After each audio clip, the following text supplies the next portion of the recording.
Cem, kasvetli bir kış sabahı şehrin en eski kahvesinde yalnız oturuyordu. Pencereden dışarıya, soğuk rüzgarın yavaşça savurduğu kuru yapraklar, sanki bir zamanlar vadesini doldurmuş bir hikayenin son parçası gibi yere düşüyordu. Yalnızlık ona son zamanlarda alıştığı bir hal almıştı. Ama bu sabah farklı bir şey vardı. Bir boşluk, bir eksiklik hissi. Son birkaç gündür kafasında bir soru dönüp duruyordu. Yalan neden söylenir? Cem bu soruyu zaman zaman kendine soruyor ama yanıtı bir türlü bulamıyordu. İnsanların söyledikleri her şeye, her bakışa, her gülüşe şüpheyle yaklaşmaya başlamıştı. Her şeyin dışarıdan bakıldığında ne kadar düzgün ve mutlu görünse de bir yalanla örtülü olduğunu fark etmişti. Bu yalanların her birinin arkasında bir korku olduğunu düşünüyordu. Ama asıl sorusu korkunun ne kadar derinlere indiğiydi. Bir an sonra beklediği kişi geldi. Elif, Cem'in eski arkadaşı, ona en yakın insanlardan biriydi. Cem'in hayata dair tüm karanlık düşüncelerine aşina, aynı zamanda hayatta kalmak için her zaman doğruyu söylemeye çabalayan biri. Ama o gün Elif'in yüzünde Cem'in gördüğü her zamanki güçlü ifade yoktu. Yüzü solmuş, gözleri derin bir boşluğa dalmıştı. Cem, sana bir şey söylemem gerek. Nedir Elif? Neden bu kadar gerginsin? Bir şey mi oldu? Sana yalan söyledim Cem. Uzun zamandır sana yalan söylüyorum. Ama seni seviyorum. Seni kırmak istemedim.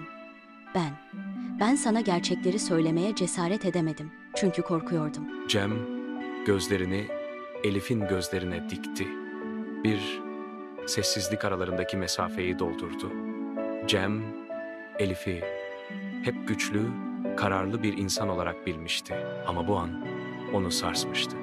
Bir kadın yalan söylemek için nereye kadar gidebilirdi? Yalan söylemek için. Korkuyor musun Elif? Evet, korkuyorum. Korkuyorum çünkü. Doğruyu söylediğimde seni kaybetmekten korkuyorum. Çünkü bazen gerçeği bildiğinde insanlar birbirinden uzaklaşır. Korkuyorum. Çünkü doğruyu kabul etmek bizi birbirimizden ayıran en büyük engel olabiliyor. O yüzden bir yalan söyledim. Belki de seni kaybetmekten, seni daha fazla üzüntüye uğratmaktan korktum. Cem, Elif'in sözlerinin ağırlığına bir an boyun eğdi. Elif'in korkusu aslında tüm insanların taşıdığı en derin korkuydu. Kaybetme korkusu. Yalan, bu korkunun doğurduğu bir araçtı, bir sığınaktı. Yalan, gerçeğin acısına dayanmak için inşa edilen bir sur gibi insanlar arasında bir bariyer oluşturuyordu.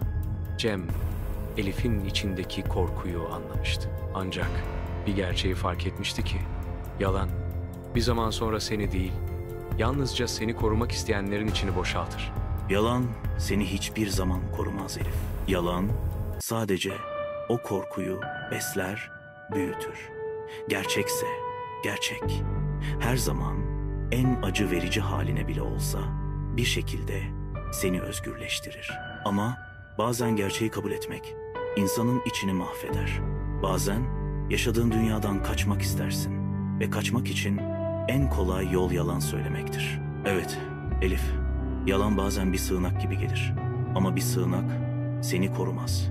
Seni dış dünyadan izole eder. Yalanın en büyük sebebi korkudur. Korku, insanı gerçeğin acısından, insanı kendi yüzleşmesinden kaçırır. Ama bir yalan ne kadar güçlü olursa olsun, bir gün gerçek her zaman kendini gösterir. O zaman hiçbir şeyin seni kurtaramayacağını anlarsın. Ama Cem, ya gerçeği kabul etmek seni yok ederse? Gerçek seni yok etmez Elif. Gerçek seni yeniden inşa eder. Gerçek seni savunmasız kılabilir ama aynı zamanda seni özgürleştirir. Yalanlar ise seni sürekli bir kaçışa zorlar. Bir hapsin içinde sıkıştırır. Korkunun peşinden gittiğinde gerçeğe ulaşmak mümkün olmaz. Bir süre sessiz kaldılar. Şehir dışındaki ışıklar uzaklardan parlıyor, soğuk gece hava daha da ağırlaşıyordu. Cem, Elif'in korkusunu gözlerinde görüyordu. Yalanın en büyük sebebinin korku olduğunu, insanın içindeki en derin, en karanlık duygunun bu olduğunu fark etti. Gerçekten kaçan insanlar sonunda kendi içlerinde kaybolurlardı. Yalan, zamanla gerçeklerden kaçanların ruhunu tüketen bir zehre dönüşürdü. Sanırım seni anlamaya başladım. Gerçekten cesur olmak gerekiyor. Korkuya rağmen doğruyu söylemek.